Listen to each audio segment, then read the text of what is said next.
The only event extreme enough to put our name to. The Unlimited Dusi.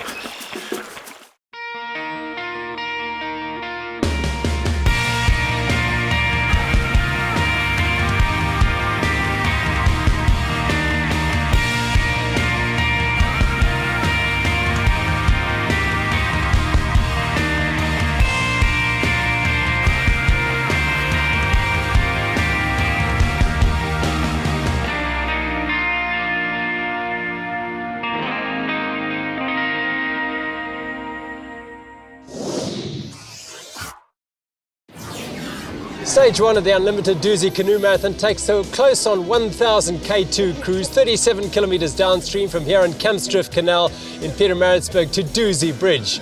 Those with good legs will relish those early portages at Campbell's Farm, Guinea Fowl and Cabbage Tree, mindful though of the dangers that lurk at rapids like Son of a Gun, Tegwan Rapid and Mission Rapid.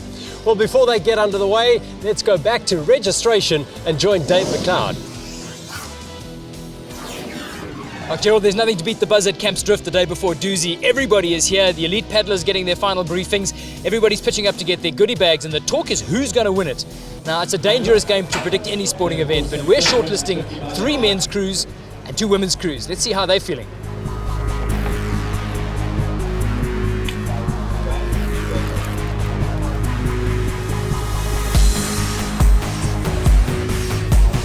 Okay, the ladies will be straight thereafter, the top 5 lady crews. The rule has been created.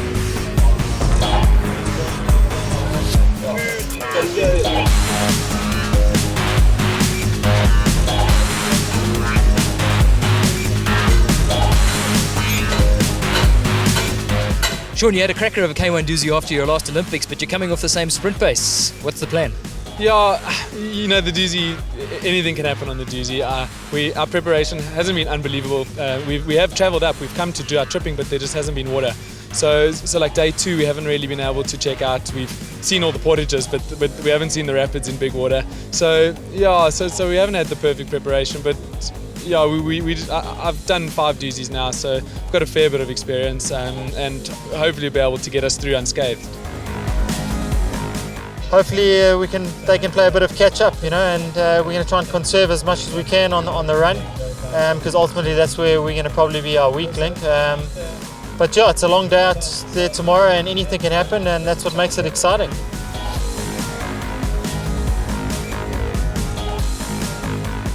Yeah, I mean, Anthony is a world champion, so I'm very, very comfortable. I feel quite confident that it's going to go well tomorrow.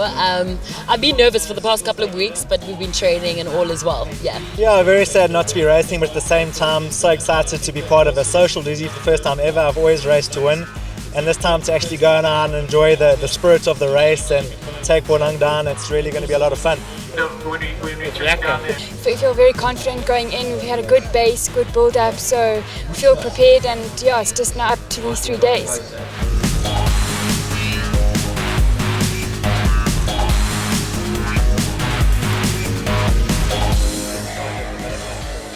We have decided to strengthen our relationship with the canoe KZN community so that they can identify kids from other areas, not only the kids that live along the Dusi route. There are other rivers in KwaZulu-Natal, so we must encourage young people to participate so that when Dusi Marathon comes, we have young people all over, coming from all over the province. I can sense an exciting day for you guys. Yeah, definitely a lot of excitement here today, and you can feel it when you chat to the people. So yeah, people are ready and waiting and ready to get going. Yeah. You get your brand across, you get a message across, but essentially, just tell us from the Unlimited's perspective what this event really means to you. Well, this is a great sponsorship for us. It seems to be a very good fit for the Unlimited. What we look for as a business is to push boundaries and stretch ourselves, and that's exactly what the Unlimited Dusi Canoe Marathon does. You have approximately 1,800 people here, of which most of them are ordinary people, and they push themselves to get an extraordinary result. So it really fits our business, and that's why we're very excited to be the title sponsor and be back this year. Well, about 15 minutes to go before the start of the 2012 Unlimited Dusi. Great atmosphere here. But before we get into today's race, let's reflect on one of the most exciting races of all time, the 2011 Unlimited Dusi. The 60th edition of the Unlimited Dusi was a sensational one, right from early Pierce Weir, where Hank McGregor, one of the pre-race favourites, spun out, Len Jenkins and Stott and Andrew Burkett in his wake. The power and strength of the local man Michael Mbandwa on the run saw him open an early lead over Stott, but once they got back into the water, it was Andrew Burkett, winner a year earlier in the K2, that started to open up a gap, and he managed to forge a 44-second lead as he headed towards the Dusi Bridge and the finish. A great paddle by a highly talented young man. It was down to quality paddling on the second day. The big water off the confluence sorted that Stott took a swim at Tomby Rapid. This allowed Burkett to get away, but Stott fought back and they finished together on Inanda Dam. Stott forged an early lead, but it was at Burma Road that things started to turn around. Andrew Burkett ran supremely well, and as they hit the golf course on the run into the finish, a sprint finish saw Andrew Burkett win the closest Dusi in history by 1 second. Great vibe here at the start of the 61st Unlimited Dusi. Dave McLeod's with me here. Dave, let's highlight who the big contenders are in the elite men here. Sure, it's a dodgy game this. If we were good at it, we could make lots of money out of it. But if you look at the field, I'm shortlisting 3 crews, and they're all critically different. World Marathon champ Hank McGregor and Len Jenkins, you won't beat them on flat water. Can they run? Have they done enough legwork? The dream team, Tulani Mbandwa and Sibonelo Zondi, they are archetypal Dusi runners. They are magnificent with the boat, probably the fastest in the planet. And then the defending champions, who are old school Dusi dogs, Andy Burkett and Jason Graham, 3 contrasting boats, and I think they're going to dominate at different stages in the race. The ladies' race, probably the 2 most competitive ladies Dusi boats we've ever seen. You've got to watch out for Robin Keim and Abby Ulansky. Flew in from Canada, she got the call just before New Year, would you do Dusi? And then the 80 twins from Hauiku have been the pace setters this whole season. There's nothing in it. Take a punt, Dave. I'm going with the dream team. Hey, I would love to see Tulani and Sibonelo take it into Durban, because it'll be a slice of Dusi history that we're not going to forget for decades. We'll find out in 3 days' time.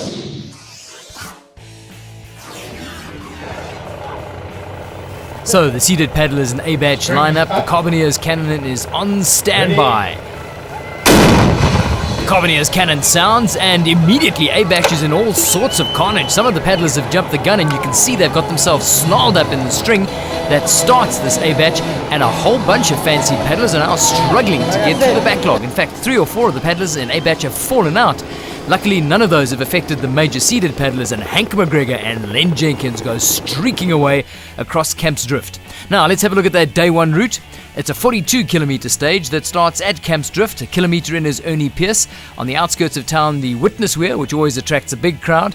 You then paddle through some of suburban Pietermaritzburg, and Low-Level Bridge as you approach Sabantu is one of the key landmarks and seconding points.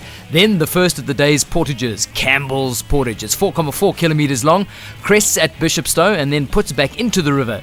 Then there's a short paddle and the option of taking the hole-in-the-wall portage.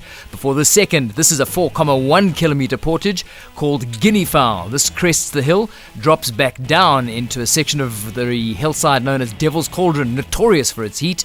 Then you're about 60% done on day 1. From Guinea Fowl, you head back into the river.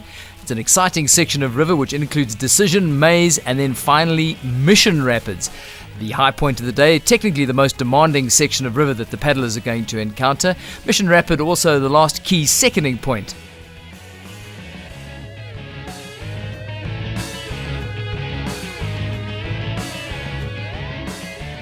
So after all the drama of the start, A-Batch heads down to the Ernie Pierce Weir, and it's Hank McGregor and Len Jenkins in the blue boat who are first down the fish chute. Cautiously here, they take a right-hand line. It's a well-rehearsed move on their part. They bounce away clean. And just behind them is the rest of A-Batch, and they're going down 3 or 4 abreast. Always a good crowd in Pietermaritzburg turning out at 6 a.m. to watch this first batch. And look at the traffic jam. The congestion here is like a highway traffic in rush hour. And this is a real risk for paddlers because a swim here will severely disadvantage them. It'll take a couple of minutes to get back into their boat, but they will certainly lose contact with A-Batch. And it is a zoo at the foot of the weir. Paddlers falling out left, right and centre, trying to empty their boats as quickly as possible. And some paddlers getting craft right over their noses. This is absolute nightmare for the paddlers. A wrapped boat in A-Batch as the rest of the field tries to push through. And this is the worst possible start for paddlers that have worked all season to qualify for their A-Batch and the opportunity to get onto the river first. Real drama, and the crowd is treated to thrills aplenty. Back up front, there's no drama for the 3 front boats as Hank McGregor leads them through Alexandra Park and then under Commercial Road towards the Witness Weir. Now this is shot down a fish chute where the marshals and lifesavers help guide the paddlers down, but this is well rehearsed by the paddlers, no issues whatsoever for Hank McGregor and Len Jenkins. They've now got a lead of about 50 meters, and you can see the strategy here is to put the hammer down. It's not traditionally their strongest day. It's these paddlers who should be faring better. Jason Graham and Andy Burkett, the defending champions. But as you can see from the chopper shot, Hank McGregor and Len Jenkins, men on a mission, gunning it away. Hank McGregor sitting in the front of the boat, which was a last-minute change, seems to be working like a dream for this crew.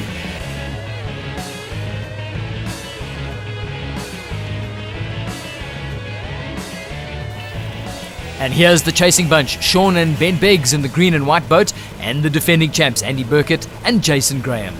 Up front, Hank McGregor and Len Jenkins get out for the Sewerage Farm hop.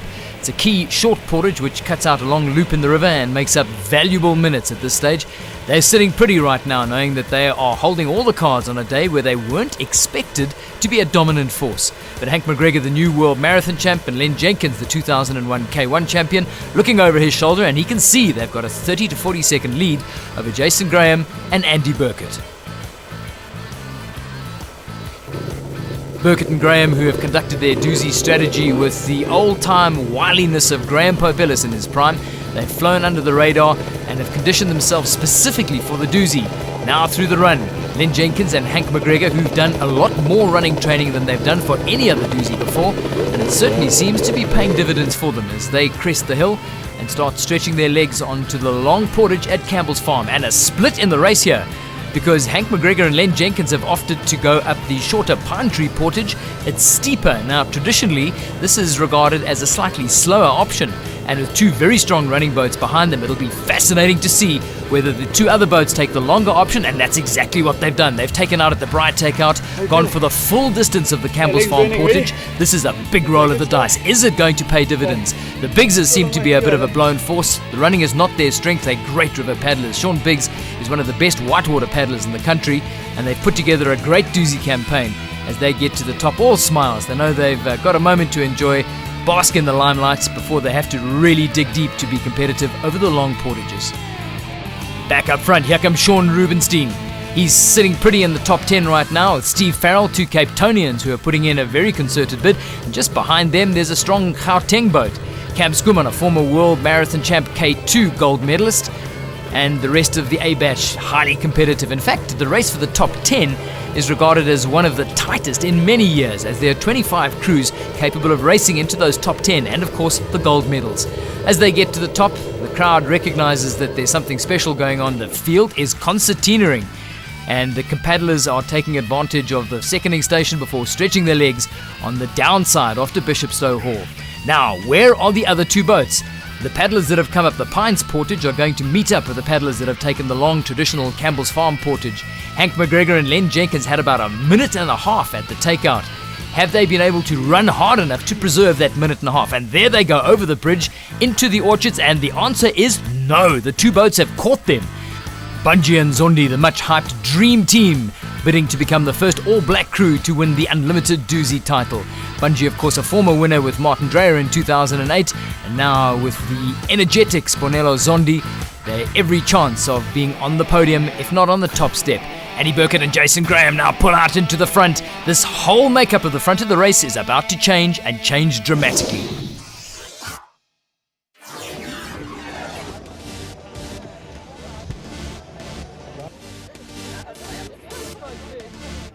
I'm pretty nervous. Always after the start of A-Batch, you hear the cannon go off for the men, and it really, the butterflies start going in your tummy, because we know in a few minutes that's us going. But I think we've done what we can do to prepare for the race, so we've just got to take it all as it comes, try to keep it all together today.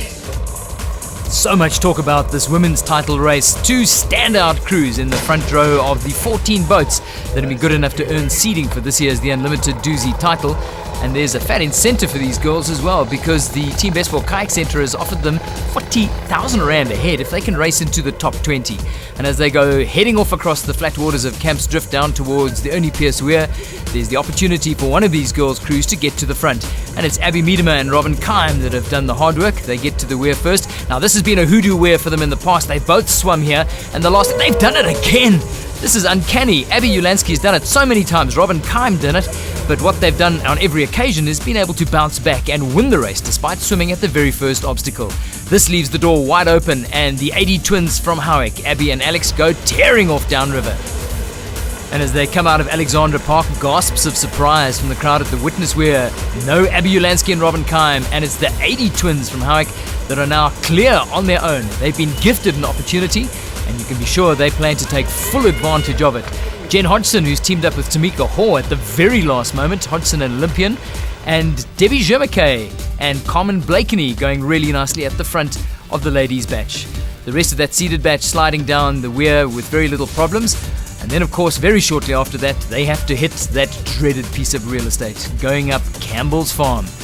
And already there's been a superb comeback, a complete turnaround from the swim, because the 80 sisters are now in second. Robin Keim and Abby Ulansky have erased the minute or so that they lost in the swim, and they are tearing off downhill, both in superb running condition.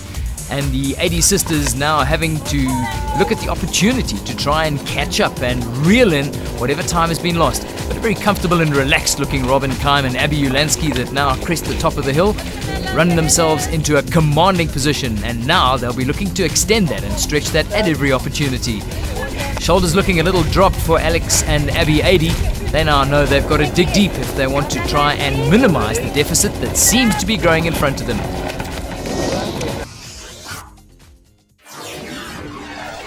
So after Hank McGregor and Len Jenkins led early on, the lead then taken by the defending champs Andy Burkett and Jason Graham into the key middle stage of day one, as the paddlers head into Guinea Fowl and Devil's Cauldron. And here comes Bonello Zondi and Tulani Mbanjwa, the dream team who have run fantastically going up Guinea Fowl and into Devil's Cauldron, and they've run themselves into the lead. Now that's the third different boat to be leading in the first 20 kilometers of the race. Every expectation that this was going to be a thriller for the men's title is certainly being realized, and being realized early on. They crest the hill as they emerge from the tortuous paths going up Devil's Cauldron, and they find themselves holding all the cards. They now get to the top of the hill. They've got a short downhill which is on a dirt road which they can run very fast indeed. And this is an opportunity to put some space between themselves and Andy Burkett and Jason Graham. And behind them you'll see Len Jenkins and Hank McGregor walking.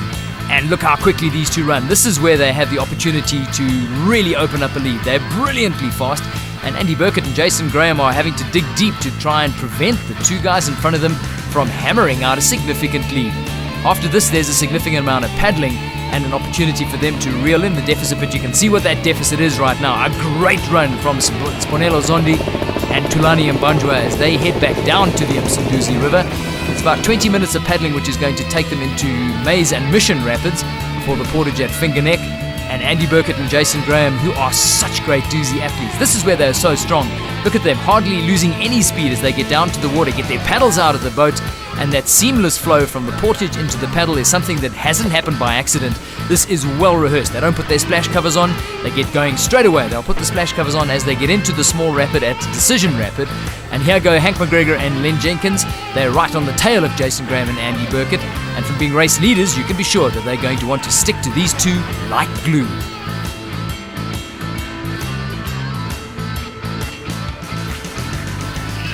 The Dusi goes through some testing channels, and the crowd early morning seeing for the first time the very comfortable overcast conditions being burnt off as the KZN temperatures start to soar in the Valley of 1,000 Hills. And real expectation from the locals who sense the Tulani Mbanjwa and Sponello Zondi as they head into the top section of Mission Rapids are the crew that are going to deliver what they've been hoping for a long time. One of their own, two of their own in fact, going all the way and winning the famous Unlimited Dusi Marathon title. Absolutely no problems as they slice through the bottom sections of Mission Rapid, and the crowd recognizes that something special is happening. Andy Burkett and Jason Graham are managing to close in some time on the splits. In fact, word has it that Sponello Zondi has got trouble with his seat pin in his boat, and they are gradually leaking time. Hank McGregor and Len Jenkins close in on the gap. And there is definitely a problem with Sponello Zondi because they have leaked the lead that they've worked so hard for. Now let's look at the closing stages of day one. Finger Neck portage is a short one.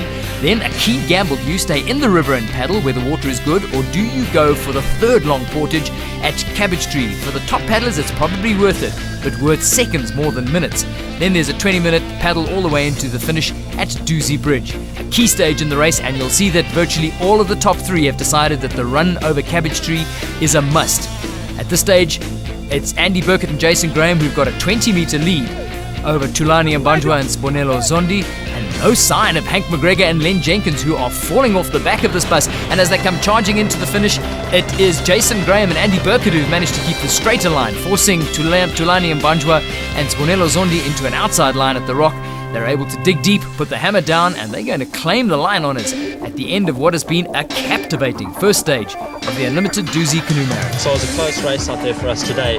No one really was too dominant, but it's going to be a great race tomorrow and very close as well, hopefully, because it's exciting for the paddlers and for the supporters as well to see a close race like this. Jason and Becky, they were just amazing. They were paddling so well. Every time we just managed to drop them a little bit in the water, and they just managed to come back all the time. So it was definitely a really good race between the two of us there. So the all-important numbers at the end of a topsy-turvy day one. The defending champs winning the sprint finish to the line, then Jenkins and Hank McGregor about a minute and a half off, with Craig Turton and Jasper Mocker in fourth. Back to the women's race now, and Abby Ulansky and Robin Kime put in after the portage down Jeff's Road at the end of Guinea Fowl in a very commanding position. The splits they're getting from their seconding team suggest that they have done plenty to put some space between themselves and these two girls, Abby and Alex Adey. They can afford the luxury of laughing about their swim at Ernie Pierce Weir now, and Debbie Jermackay and Carmen Blakeney sitting pretty in third position as well. They've had a great steady season, so it shouldn't be a surprise to see them challenging for the podium early on in this year's The Unlimited Dusi Canoe Marathon. But with clean water ahead of them, Robin Kime and Abby Ulansky, a combination that only agreed to get together to defend their title just before New Year, certainly proving their critics who suggested that they hadn't done enough time together wrong. They go slicing through Mission Rapid, no worries at all. These are well-schooled lines. The last time they won this race, Abby Ulansky was doing the driving, Robin in the front seat right now. Here come the AD girls, also superb river paddlers. They've done plenty of time on this river, they've checked it out. And Debbie Jermackay, a seasoned member of the Witten family who've been paddling on here for decades. Big hard run from Robin Kime and Abby Ulansky, and this is extending their lead. In fact, the distance between themselves and the AD twins in second is growing all the time. What the AD twins wanted to avoid was a substantial deficit at the end of day one. They would have liked to have been side by side with Robin Kime and Abby Ulansky. Not the case.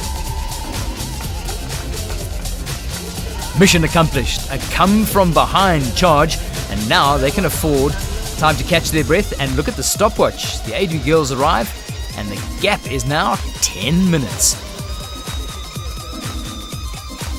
Third place, and really chuffed with it as well, Debbie Jermackay and Carmen Blakeney. We started off with a swim at Ernie Pierce, but luckily it wasn't too long, and we then got back into the lead at Campbell's, and it didn't look back from there. It's fantastic racing with Abby again. Rob's was so strong today, and it's a real pleasure paddling with her. I'm very excited to be back. I'm not sure how many more Dusis I can race like this. But I love the Dusi, so if I don't race, I'll always be back socially. But with Rob's, it's fantastic. The ladies' leaderboard looking pretty reading for the defending champions, but that 10-minute deficit doesn't adequately tell the story of their come-from-behind charge.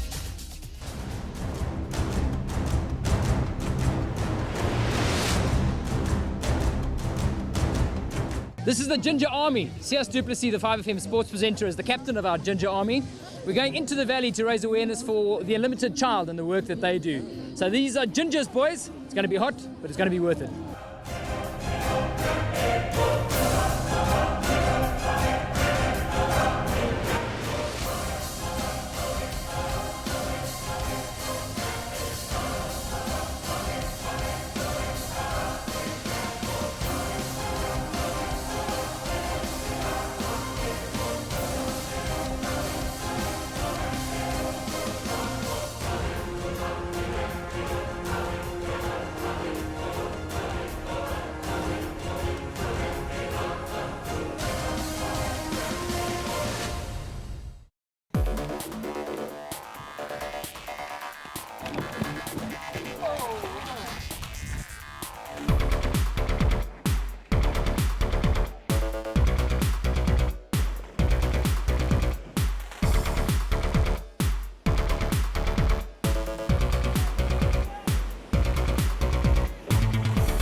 Well, as the tail end of the field makes their way in towards the finish here at Dusi Bridge in the Valley of 1,000 Hills, we can reflect on another enthralling day here at the Unlimited Dusi Canoe Marathon, one of the tightest finishes on a stage one for many, many a year. It sets up the rest of the race for some fantastic racing all the way down to Durban. Join us for day 2 tomorrow night. From us all here in the Valley of 1,000 Hills. Cheers.